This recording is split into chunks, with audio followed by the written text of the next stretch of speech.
बहुत बहुत साधुवाद डॉक्टर साहब। महाकारुणिक बुद्ध को सादर नमन। परम पूज्य बाबा साहब डॉक्टर अम्बेडकर को सादर नमन। और हम सबको धम्म का व्यवहारिक प्रशिक्षण देने वाले परम श्रद्धेय भिखु डॉक्टर पूर्णाशील राहुल जी को सादर बंदामी। देश भर से जुड़े हुए आप सभी प्रबुद्ध साथियों को सादर नमो बुद्धाय। जैसा कि आप सब ने आज की गूगल मीट के मैसेज में विषय पढ़ ही लिया होगा निश्चित रूप से।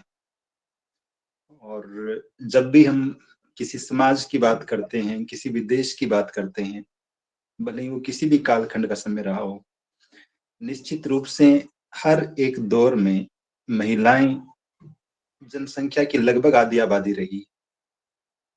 तो ऐसे में महिलाओं को इग्नोर करते हुए, उनकी उपस्थिति को नजरअंदाज करते हुए कोई भी व्यवस्था, कोई भी धार्मिक संप्रदाय, कोई भी राष्ट्र, कोई भी समाज निश्चित रूप से अपना समुचित विकास नहीं कर पाता है।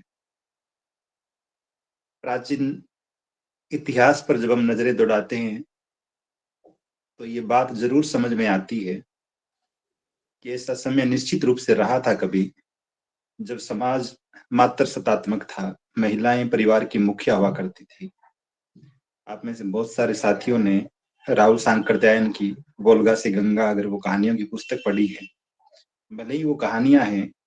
लेकिन गहरे इतिहास बोध से भरी हुई है और बेहतर ढंग से हम सभी को इस बात की जानकारी देती है कि उस दौर का समाज कैसा रहा होगा, समाज में महिलाओं की स्थिति कैसी रही हो। लेकिन जैसे जैसे मनुष्य अपने स्थायी निवास बनाना आरंभ करता है, खेती शुरू करता है, घर बनाना शुरू करता है, निश्चित रूप से रिप्लेसमेंट होने लगता है। महिलाओं की वो सम्मानजनक और महत्वपूर्ण उपस्थिति, उसका स्थान धीरे धीरे पुरुष लेने लगते हैं। और फिर पूरा का पूरा देश उस ढांचे पर चल पड़ता है जिसे हम पितृ सत्तात्मक समाज के नाम से जानते हैं, जहां पूरी की पूरी व्यवस्थाओं पर पुरुष वर्ग जो है उसका आधिपत्य दिखाई देता है। और ये व्यवस्था कई सदियों तक अनवरत चलती है। एक समय आता है जब इसी भारत की भूमि पर महाकारुणिक बुद्ध का जन्म होता है। अपने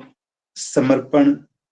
से, अपनी गहरी निष्ठा से, अपनी मानवीय संवेदनाओं से और मानव जाति के कल्याण के महान उद्देश्य से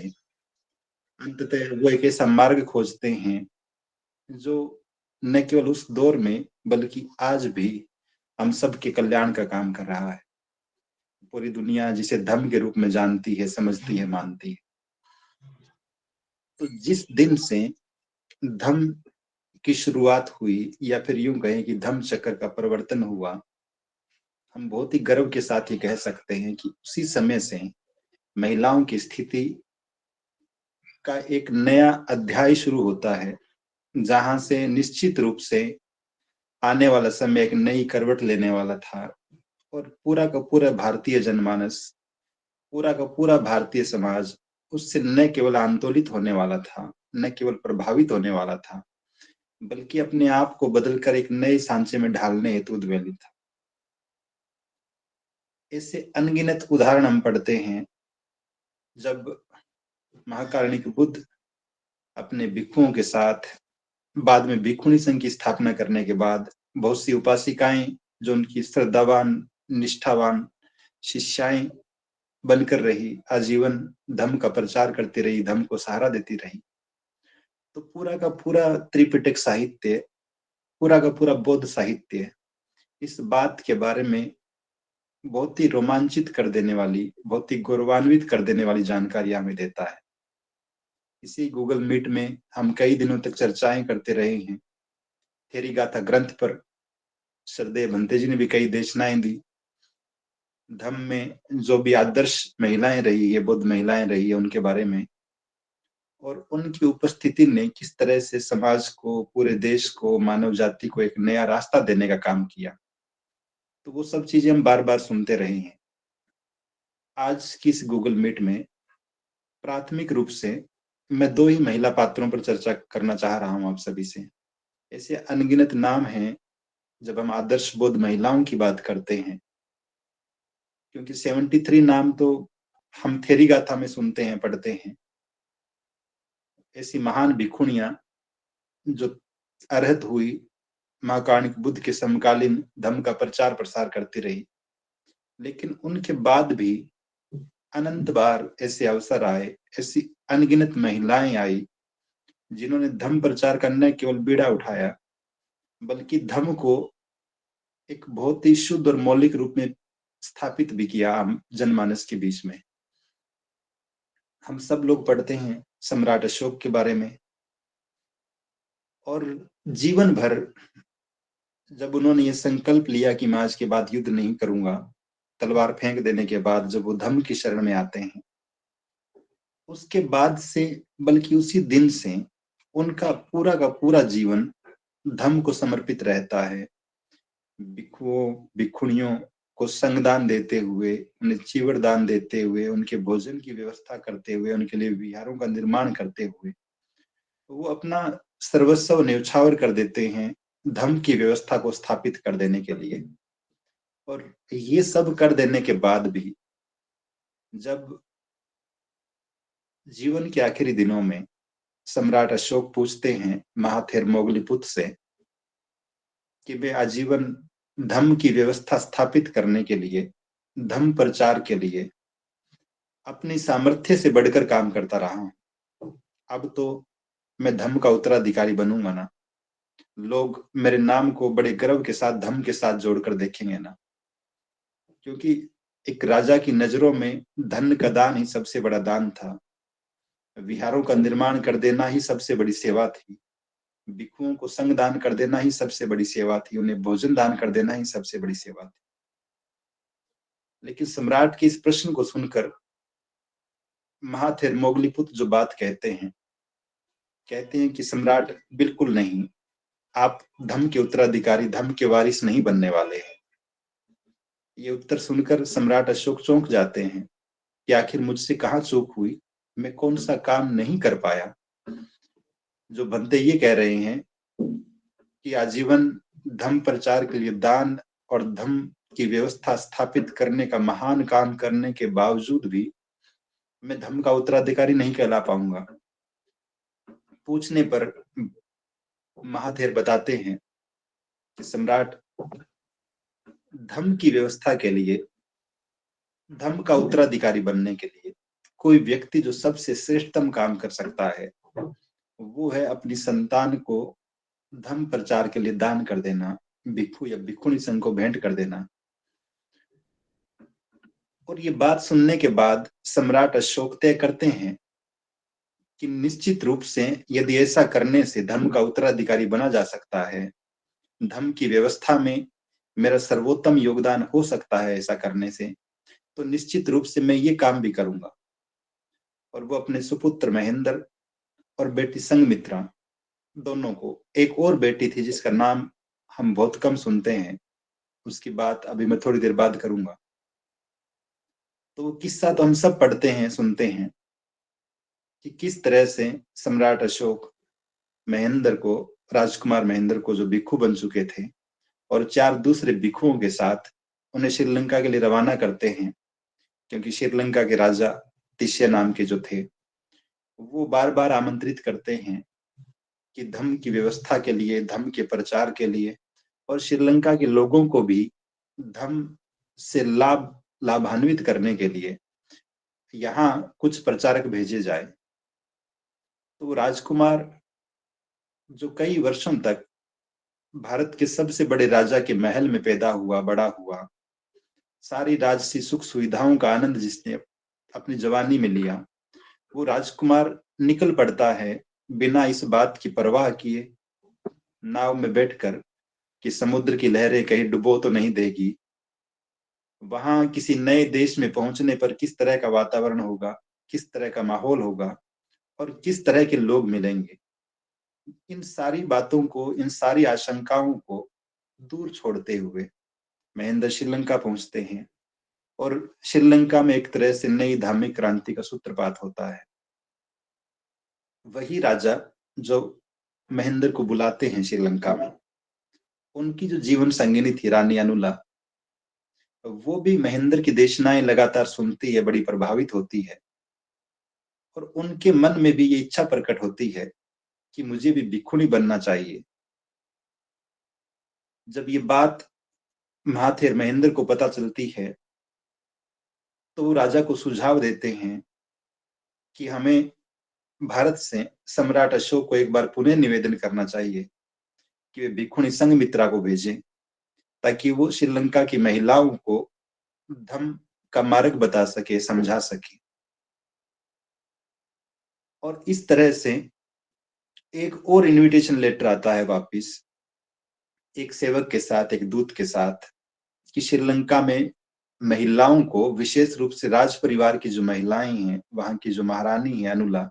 वो ऐसा चाहती है कि भिक्षुणी संघमित्रा वहां आए और धम्म का प्रचार करें। और भिक्षुणी संघमित्रा भी बिना किसी बात की परवाह किए, बिना किसी आशंका को अपने मन में जगह दिए, और उनका समर्पण, उनका त्याग सिर्फ इतना सा नहीं है, बल्कि उनका एक बेटा भी था जिसका नाम सुमन था। वो अपने बेटे को महेंद्र के साथ पहले ही भेज चुके थे श्रीलंका। अब जब खुद की बारी आती है तो बहुत ही गर्व के साथ, बहुत ही हर्ष के साथ संघमित्रा भी तैयार हो जाते हैं श्रीलंका जाने के लिए। सम्राट अशोक अपने परिवेश के हिसाब से, राज दरबार की मर्यादाओं के हिसाब से सबसे सर्वोत्तम व्यवस्थाएं करते हैं उन्हें श्रीलंका भेजने की, और सोने के एक पात्र में बोधि वृक्ष की एक डाल भी उन्हें साथ भेजते हैं, जिसे श्रीलंका में रोपित किया जा सके। और वहां भी इस बोधि वृक्ष के बहाने महाकारुणिक बुद्ध के प्रतीक एक नए देश में पहुंचे, वहां के लोग भी बोधि वृक्ष के महत्व को जान सके और इस बात से भी परिचित हो सके कि इस एक साधारण से दिखने वाले वृक्ष ने कितना अद्भुत भूमिका का निर्वहन किया है राजकुमार सिद्धार्थ के जीवन में, उन्हें सम्यक संबुद्ध बनाने में। तो संघमित्रा पहुंचते हैं, और उनके श्रीलंका में आगमन के बाद जब उनका राजकुमारी अनुला से मिलन होता है, बल्कि वो जिस जगह पर पहली बार श्रीलंका में कदम रखते हैं, वहीं पर एक बड़े सुंदर विहार का निर्माण किया जाता है। और बाद में राजकुमारी अनुला 500 राज परिवार की महिलाओं के साथ पबज्जित होती है, और वो भी भिक्षुणी बनकर धम्म प्रचार का कार्य करने लगती है। और आज हम श्रीलंका को जिस रूप में देख रहे हैं, वहां धम्म का जो अस्तित्व देख रहे हैं, धम्म का जो साम्राज्य देख रहे हैं, वहां के लोगों में धम्म के प्रति जो समर्पण और निष्ठा देख रहे हैं, निश्चित रूप से हम बहुत ही गौरव के साथ, बहुत ही गर्व के साथ ये बात कह सकते हैं कि इसके पीछे निश्चित रूप से संघमित्रा का त्याग, उनका समर्पण, धम्म के प्रति उनकी निष्ठा और धम्म प्रचार की उनकी जो उत्कंठा है वो रही है। वरना संभव था कि श्रीलंका के लोग इतने बड़े स्तर पर धम्म से परिचित न हो पाते, या फिर एक बहुत बड़ा हिस्सा, श्रीलंका की आधी आबादी, महिलाओं की पूरी संख्या संभवतः इतनी प्रगाढ़ता के साथ, इतनी निष्ठा के साथ, इतने समर्पण के साथ धम्म से परिचित न हो पाती। तो एक महत्वपूर्ण बात जो ये पूरा का पूरा प्रसंग हमें समझाता है, सीख देता है, वो ये है कि आधुनिक दौर में जब महिलाओं को ज्यादा पढ़ने लिखने के अवसर मिले हैं, हमें नौकरियों में आने के अवसर मिले हैं, तब हो सकता है कि हम पुरुष इस पूर्वाग्रह से ग्रसित हो कि महिलाएं कमजोर है, वो घर से बाहर निकलकर किस तरह से धम्म प्रचार का काम करेगी। भिक्षुणी बनना तो दूर की बात, किसी महिला का धम्म के किसी कार्यक्रम में अकेले पहुंच पाना भी बहुत बड़ी उपलब्धि के रूप में देखा जाता है। तो एक ऐसे दौर में जहां विकास के तमाम तरह के कथित संसाधन हमारे पास उपलब्ध है, आज से हजारों साल पहले कैसा संसाधन रहे होंगे, कैसी परिस्थितियां रही होगी, कैसे लोग रहे होंगे, और उस दौर में भी अपने गांव को, अपने महल को, अपने शहर को ही नहीं, अपने देश को छोड़कर किसी दूसरे देश में चले जाना और धम्म प्रचार का बीड़ा उठाना, और न केवल धम्म प्रचार करना बल्कि ऐसी गहनता के साथ करना, ऐसी त्वरित गति के साथ करना कि पूरा का पूरा श्रीलंका बौद्धमय हो जाए। अपने आप में बड़ा आदर्श उदाहरण है कि किस तरह से महिलाएं जब दृढ़ संकल्पित होती है, धम्म के प्रति निष्ठावान होती है, तो वो अकेले ही किस तरह से एक बहुत बड़े भूभाग को आंदोलित करने का काम करती है, उसे बुद्ध शासन से सराबोर कर देती है, महाकारुणिक के बुद्ध की शिक्षाओं का प्रचार प्रसार करके अनंत महिलाओं के कल्याण का काम करती है। एक बड़ा सुंदर सा उदाहरण तो ये है, एक बहुत ही रोचक और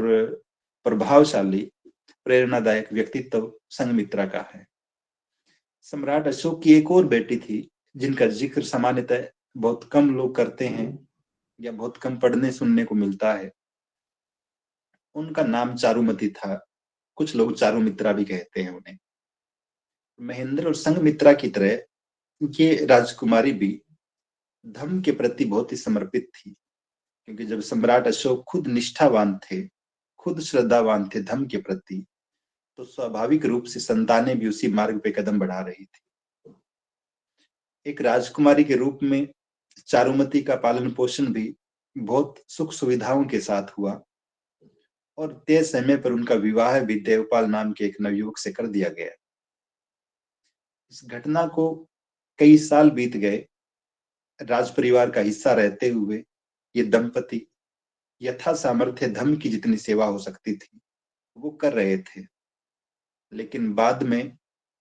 जब जीवन के अंतिम दिनों में सम्राट अशोक महाकारुणिक बुद्ध के जीवन से जुड़े हुए क्षेत्रों का भ्रमण करने की सोचते हैं और उन्हें लगता है कि लुम्बिनी, जहां सम्यक संबुद्ध का जन्म हुआ, मुझे भी उस स्थान का भ्रमण करना चाहिए। तो वो जब यात्रा पे निकलने की योजना बना रहे होते हैं, तब चारुमती भी कहती है कि पिता, मैं भी आपके साथ जाना चाहती हूँ इस यात्रा पर। मैं भी उन तमाम स्थानों को देखना चाहती हूँ जो महाकारुणिक बुद्ध के जीवन से जुड़े हुए हैं। जहां जहां तथागत के कदम पड़े, जिन जिन स्थानों पर तथागत ने देशनाएं दी और जहां जहां आपका भ्रमण करने की योजना है, मैं भी उन तमाम स्थानों का भ्रमण करना चाहती हूँ। सम्राट अशोक पहले तो समझाते हैं कि आपको घर पर ही रुकना चाहिए, लेकिन जब चारुमती जिद करती है कि जब आपने महेंद्र और संघमित्रा को श्रीलंका तक भेज दिया है, तो भला मैं आपके साथ भारत में ही क्यों नहीं जा सकती। सम्राट अशोक के साथ उस बौद्ध स्थानों की तीर्थ यात्रा पर यूं कहें चारुमती भी रवाना होती है और कई स्थानों पर घूमते हुए जब सम्राट अशोक नेपाल में पहुंचते हैं, तो वहां एक ललितपुर नाम के गांव में जहां उनका पड़ाव था, तो वो जगह चारुमती को बहुत पसंद आती है कि यहाँ का वातावरण कितना अच्छा है, यहाँ के लोग कितने अच्छे हैं और मेरी इच्छा है कि मैं अगले कुछ साल यहीं पर व्यतीत करूं। उसी स्थान पर सम्राट अशोक एक बहुत ही सुंदर से नगर का निर्माण करते हैं और चारुमती को वहीं छोड़कर वापस चले आते हैं। यहां तक तो बात सामान्य थी कि एक सम्राट ने अपनी पुत्री के साथ नेपाल का भ्रमण किया, विशेष रूप से उन स्थानों का जो महाकारुणिक बुद्ध के जीवन से जुड़े हुए थे। लेकिन वहां रुकने का उद्देश्य चारुमती का सिर्फ इतना भर नहीं था कि मुझे अपना शेष जीवन या व्यतीत करना है किसी सुख सुविधाओं के साथ, भोग विलास के साथ, बल्कि उन्होंने वहां रुकने के बाद नेपाल जैसे बिल्कुल पर्वतीय स्थान पर धम्म प्रचार का जो वातावरण निर्मित किया,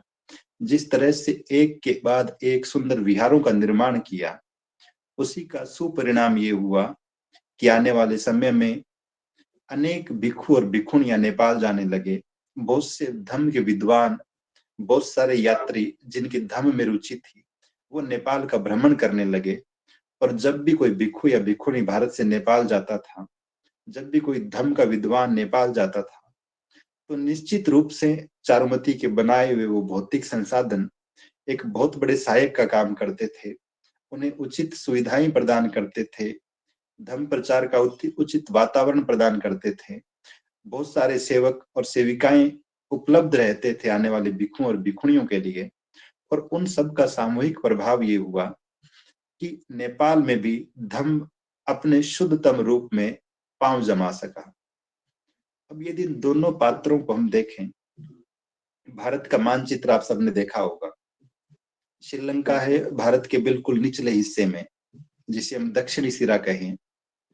और नेपाल है भारत के बिल्कुल ऊपरी हिस्से में, जिसे हम उत्तरी हिस्सा कहें। तो इस तरह से दो बहनों के समर्पण ने, धर्म के प्रति निष्ठा ने, धर्म के प्रति उनके त्याग ने, उनकी श्रद्धा ने ठेठ दक्षिणी भारत, बल्कि दक्षिणी भारत के पड़ोसी देश श्रीलंका से लेकर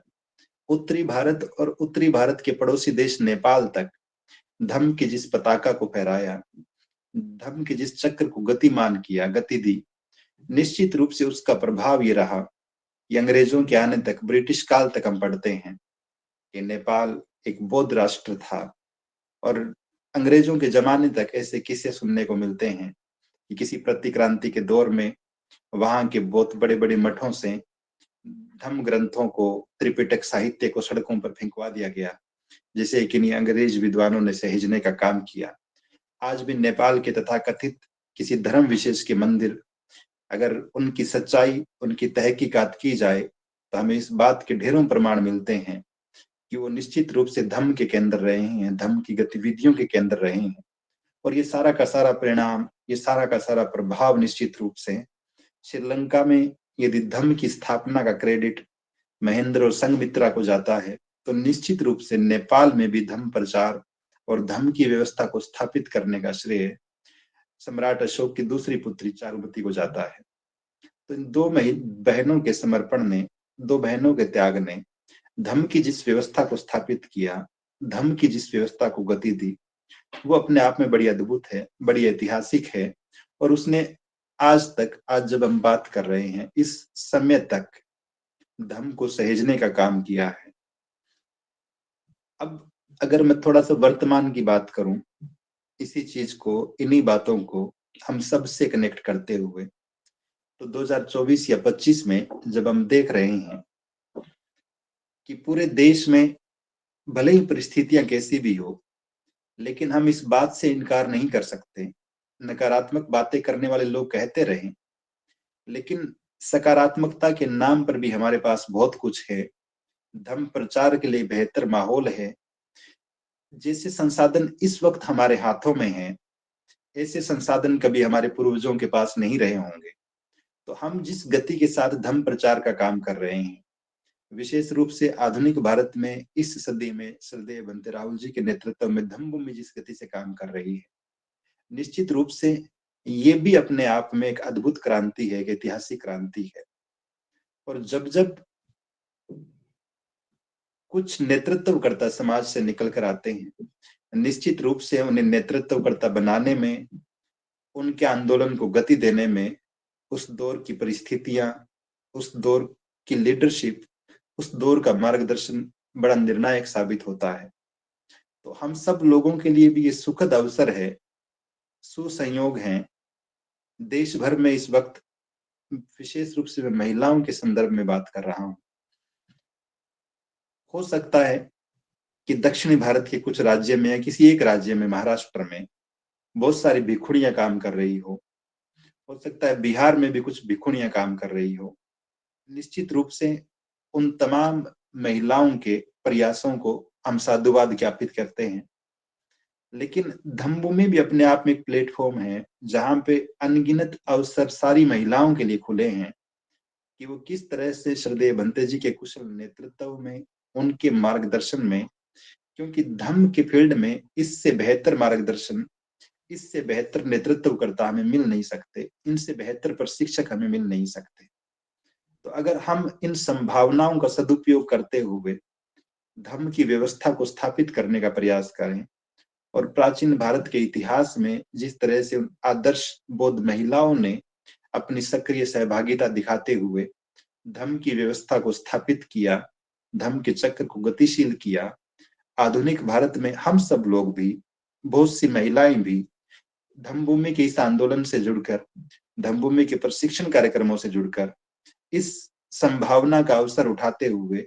आधुनिक भारत में बाबा साहब डॉक्टर अम्बेडकर के सपनों का बोधमय भारत बनाने की दिशा में महत्वपूर्ण भूमिका का निर्वहन कर सकती है। आप सब लोग देख रहे होंगे श्रद्धेय भंते निर्मल जी को, जो पिछले कई वर्षों से, बल्कि कई दशकों से धर्म प्रचार के लिए अपना पूर्ण जीवन समर्पित किए हुए हैं। और अभी पिछले कुछ वर्षों से एक भिक्षुणी के रूप में, जब भी हम सभी का धम्मभूमि के मुख्यालय पलवल पर जाना होता है, तो हम देखते हैं कि वहां जितने भी प्रशिक्षण शिविर हो रहे हैं, उनके कोऑर्डिनेशन का काम, वहां रहने वाले जितने भी विद्यार्थी हो कि भिक्खु भिक्खुनियां हो कि आने वाले आगंतुक हो, सभी के भोजन और आवास की व्यवस्था में कितनी महत्वपूर्ण भूमिका का निर्वहन उनके द्वारा किया जा रहा है। हम हमारे सामने श्रद्धेय भंते धम्मविनय जी को देख रहे हैं, जो तमाम सुख सुविधाओं को ठुकराकर और भिक्षुणी बनने के मार्ग को चुनकर देश भर में धम्म प्रचार के महान काम में लगी हुई है। और ये निश्चित रूप से ये काम करने की हिम्मत, ये काम करने का सामर्थ्य श्रद्धेय भंते जी जैसे प्रभावशाली नेतृत्वकर्ता और कुशल मार्गदर्शक की उपस्थिति से, उनकी सदी हुई वाणी से आता है। तो मैं फिर रिपीट करूं इस बात को कि जब परिस्थितियां अनुकूल हो और बेहतर मार्गदर्शक उपलब्ध हो, सहयोग करने वाले लोग बहुत सारे हों, तब सही समय होता है किसी काम को करने के लिए। और कितनी ही बार जब श्रद्धेय भंते जी के कुशल नेतृत्व में हम सामने सामने शिविर देखते हैं, देश भर की महिलाएं बहुत ही उत्सुकता के साथ, बहुत ही समर्पण के साथ 10-10 दिन के लिए चीवर लेती है, एक सामणेरी के रूप में ध्यान साधना का अभ्यास करती है, भिक्षुणी जीवन या फिर विनय के नियमों का पालन करते हुए अपने जीवन को श्रेष्ठ बनाने का काम करती है। लेकिन ये सिलसिला सीमित है, इसका दायरा सीमित है कि हम 10 दिन तक व्यक्तिगत श्रेष्ठता के लिए काम कर रहे होते हैं। कोई भी सामने आता है, बहुत कुछ सीखता है, बहुत कुछ अपनी आदतों को सुधारता है, गलत आदतों को छोड़ने का काम करता है, बहुत सारी अच्छी आदतों को ग्रहण करता है। और निश्चित रूप से उस सामने शिविर से लौटने के बाद ऐसा हर महिला या पुरुष अपने जीवन में बहुत सारे रचनात्मक बदलाव देखता है। लेकिन यदि हम इससे थोड़ी सी और आगे की बात करें कि व्यक्तिगत जीवन में श्रेष्ठता ठीक है, लेकिन ये ठीक ऐसे ही है कि मैं अपने घर के कमरे में अपने आप को बंद कर लूं, दिन रात किताबें पढ़ता रहूं, कहूं कि मैं बहुत बड़ा विद्वान बनूंगा, लेकिन ये विद्वता यदि समाज के काम नहीं आ रही है, ये विद्वता किसी को राह दिखाने का काम नहीं कर रही है, ये विद्वता किसी का मार्गदर्शन नहीं कर पा रही है, तो फिर इस विद्वता का कोई औचित्य भी नहीं है। और जिस दिन जीवन का अवसान होगा, ये विद्वता भी साथ ही विदा हो जाएगी। या फिर उन लोगों की तरह जो पहाड़ों में जाकर बैठ जाएं समाधि करने के लिए, ध्यान लगाने के लिए, और समाज से अपने आप को पूरी तरह कट कर लें, तो उनकी किसी भी उपलब्धि का, किसी भी आध्यात्मिक उपलब्धि का जो व्यक्तिगत है, कोई सामाजिक लाभ नहीं हो पाता है। भिक्षु या भिक्षुणी का जीवन इस रूप में श्रेष्ठ है कि वो कभी भी अपने आप को समाज से अलग नहीं करते, समाज के बीच रहते हुए समाज के नागरिकों के जीवन को श्रेष्ठ बनाने के लिए धम्म की निरंतर देशनाएं करते हैं। तो ऐसी महिलाएं आधुनिक दौर में जो धम्म भूमि के साथ आकर, विशेष रूप से अब तो एक और सुखद अवसर है, आप सब कई दिनों से सुन रहे हैं, रात श्रद्धेय भंते जी ने फिर विस्तार से बात की कि 18 मार्च 2025 से आगरा में जहां प्रतिवर्ष धम्म भूमि द्वारा धम्म कारवां का आयोजन किया जाता है, उसी दिन से श्रद्धेय भंते जी के कुशल नेतृत्व में एक राष्ट्रव्यापी धम्मचारिका का मंगल आरंभ हो रहा है। और रजिस्ट्रेशन चल रहे हैं इन दिनों कि हम जहां कहीं भी देश के किसी भी कोने से इस धम्मचारिका में सामणेर या सामणेरी के रूप में अपनी उपस्थिति देना चाहें, तो उन लोगों का सदैव स्वागत है। बहुत से पुरुष साथी इन दिनों रजिस्ट्रेशन कर रहे हैं, लेकिन महिलाओं की उपस्थिति, जिस तरह से आप किसी स्थान विशेष पर लगने वाले सामणेर या सामणेरी शिविर में बहुत ही सक्रिय सहभागिता करते हैं, ठीक वैसी उपस्थिति की अपेक्षा इस चारिका में भी महिलाओं से है। तो भले ही 7 दिनों के लिए निकले हम घर से बाहर, भले ही 10 दिनों के लिए निकल पाए या फिर 15 दिन के लिए, महीने भर के लिए, लेकिन यदि हम इस चुनौती को स्वीकार करते हैं, इसे एक अवसर के रूप में देखते हैं कि हमें फिर अवसर मिल रहा है। पिछले 2-3 सालों से हम देख रहे हैं कि सितंबर अक्टूबर के महीने में या नवंबर के महीने में श्रद्धेय भंते जी के कुशल नेतृत्व में सामणेर या सामणेरी शिविर का आयोजन किया जाता है। तो बहुत सी महिलाएं इंतजार में रहती है कि ऐसा शिविर कब आरंभ होगा, हम भी रजिस्ट्रेशन करें, हम भी सहभागी बने। लेकिन 2025 संभवतः पूर्णतः समर्पित रहेगा इस राष्ट्रव्यापी धम्मचारिका को, तो ऐसे में हो सकता है कि हम सामणेर या सामणेरी शिविर का आयोजन न कर पाए। तो ये शिविर, जैसा कि श्रद्धेय बंते जी रात कह रहे थे, कि चारिका भी शिविर के फॉर्मेट में ही रहेगी, जहाँ कहीं भी पड़ाव होगा, वही दिनचर्या रहेगी। ध्यान साधना होगी, काया सत्य की बात होगी, देशना भी होगी, और वो तमाम चीजें जो हम एक सामने शिविर में देखते हैं, सीखते हैं, प्रशिक्षण लेते हैं, वो सारी बातें इस चारिका में देखने को मिलेगी। इसके साथ एक और प्लस पॉइंट जुड़ा हुआ है, वो ये कि हम देश के अलग-अलग हिस्सों में, अलग-अलग भूभागों में, अलग-अलग लोगों से मिलते हुए धम्म प्रचार को और गहन ढंग से कर रहे होंगे।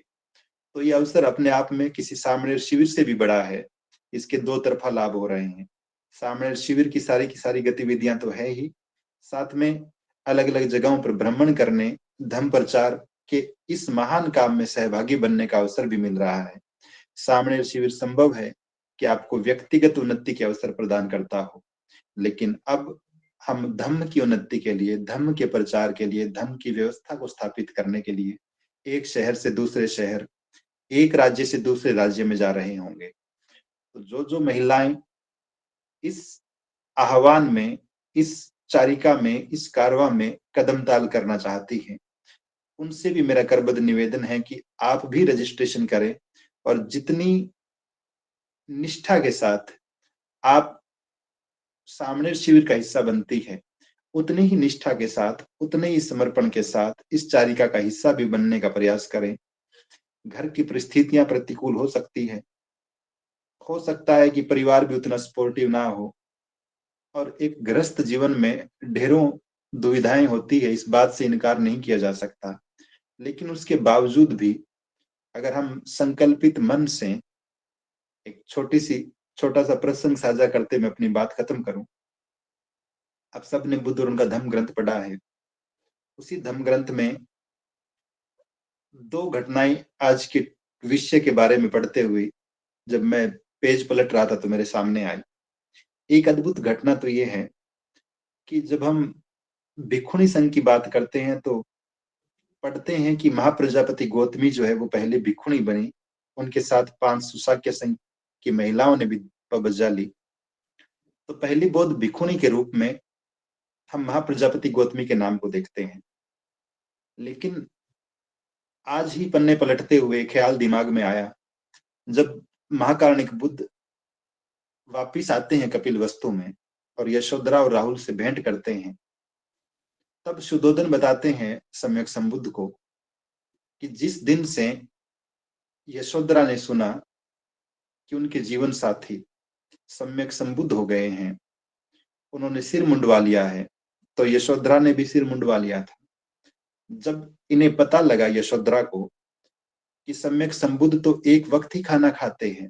तो यशोधरा ने भी एक वक्त का ही खाना शुरू कर दिया था। और जब उन्हें लगा कि तथागत किसी भी प्रकार के गहने या आभूषण ग्रहण नहीं करते हैं, उन्हें नहीं पहनते हैं, तो उसी दिन से यशोधरा ने भी तमाम प्रकार के आभूषण और सौंदर्य प्रसाधन की सामग्री को अपने आप से दूर कर दिया था। तो आप देखिए कि ये समर्पण अनौपचारिक रूप से भिक्षुणी बनने की जो राह थी, जो मार्ग था, वो वहां से शुरू हो चुका था। महाप्रजापति गौतमी भी बाद में निर्णय करती है। एक और बड़ा महत्वपूर्ण पात्र जिसके बारे में हम बहुत कम चर्चा करते हैं, और बहुत सारे लोग सोच सकते हैं, महिलाएं सोच सकती है कि भिक्षुणी बनना हमारे सामर्थ्य की बात नहीं है, लेकिन गृहस्थ रहते हुए भी किस तरह से अपना सर्वोत्तम योगदान दिया जा सकता है। बुद्ध और उनका धम्म ग्रंथ में ही एक घटना का जिक्र है, जहाँ एक महिला है जिनका नाम है धानंजानी। वो भारद्वाज परिवार की पुत्र वधू थी, और उनके जीवन साथी को ये बिल्कुल पसंद नहीं था कि उनकी जीवन संगिनी महाकारुणिक बुद्ध की देशनाएं सुने, उनकी शिक्षाओं की बात करें, या फिर पंचशील का संज्ञान करें। और वो बार बार टोकता भी रहता था अपनी जीवन संगिनी को कि आपको ये नहीं करना चाहिए। एक दफा ऐसा हुआ कि कुछ मेहमान उनके घर पे आए। उनके जीवन साथी ने अपनी जीवन संगिनी धानंजानी को डांटते हुए, धमकाते हुए कहा कि यदि इन अतिथियों के सामने तुमने महाकारुणिक बुद्ध का नाम लिया, धम्म की शिक्षाओं या सिद्धांतों की बात की तो मैं तलवार से तेरे टुकड़े टुकड़े कर डालूंगा। और इतना धमकाने के बाद भी वो महिला बहुत बहादुरी के साथ महाकारुणिक बुद्ध के जीवन से जुड़ी हुई लगभग 500 गाथाओं को सुनाने लगती है। और जब अतिथि भोजन कर रहे होते हैं, उधर वंदना का समय होता है, वो वंदना करने लगती है। अतिथि बड़े गुस्से में थे क्योंकि वो सारे के सारे आलोचक थे, विरोधी थे महाकारुणिक बुद्ध के, तो वो भोजन बीच में ही छोड़कर चले जाते हैं। इस बात से आहत होकर उस महिला के जीवन साथी को तो और गुस्सा आता है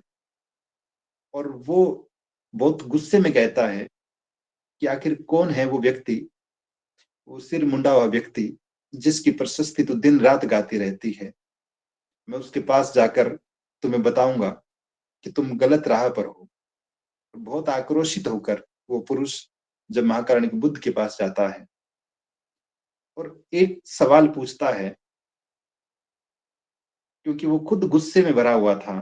अपनी जीवन संगिनी के प्रति, तथागत के प्रति, तो पूछता है कि किस चीज की हिंसा करनी चाहिए, किसकी हत्या करनी चाहिए। तथागत किसकी हत्या का समर्थन करते हैं, जस्टिफाई करते हैं उसे। और तथागत जब कहते हैं कि हाँ मैं कहता हूं, मैं मानता हूं कि हम सभी को हत्या करनी चाहिए, अपने क्रोध की हत्या करनी चाहिए, हर एक शीलवान व्यक्ति को, हर एक प्रबुद्ध और विवेकशील व्यक्ति को क्रोध की हत्या करनी चाहिए, तो वो बड़ा प्रभावित होता है। कारण जब विस्तार से बताते हैं तथागत, तो गुस्से से भरा हुआ वो आक्रोशित व्यक्ति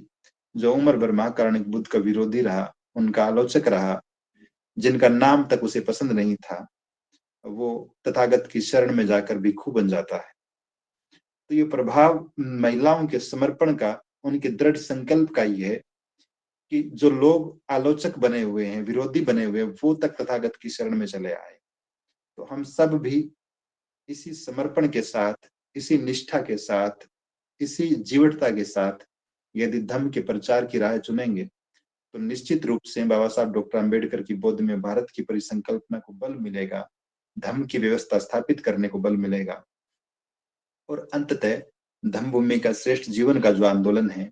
वो जन जन तक पहुंचेगा और अनंत लोग अपने जीवन को श्रेष्ठ बनाकर आने वाली पीढ़ियों का भविष्य सुरक्षित करेंगे। मैं अपनी बात को यहीं विराम दे रहा हूँ। उम्मीद करता हूँ कि आप सबने ध्यानपूर्वक सुना होगा। फिर भी कोई जिज्ञासा या संशय हो तो आप पूछ सकेंगे। श्रद्धेय बंते जी को सादर वंदामि। हम सभी को नमो।